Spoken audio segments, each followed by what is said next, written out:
Wow, uyu munsi rero tugiye kureba ibiranga inshuti nziza. Musaba wowe utarakora subscribe gukora subscribe kugira ngo ujye ubona video nziza nk'izi ngizi.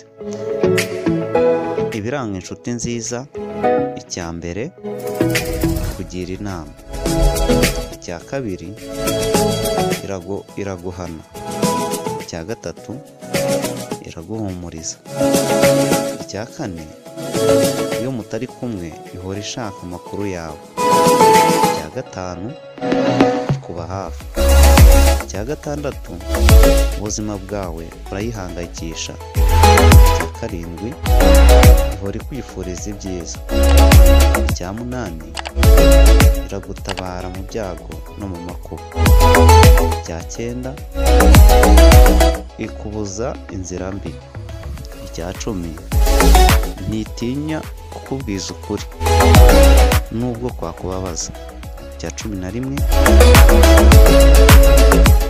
uyibitsa ibanga ntirimene; icya cumi na kabiri, ihora igusabira ibyiza; ugira ikibazo ikagufasha kandi ikabikorana umutima mwiza nk'aho ariyo ibyikorera.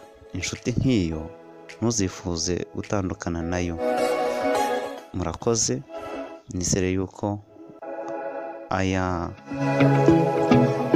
ibiranga inshuti nziza bigera kuri 12 gutyo. Nizere ko bigushimishije kandi musaba gukora subscribe ndetse dukomeza no mu zindi video zizakurikira iyi ngiyi. Murakoze cyane.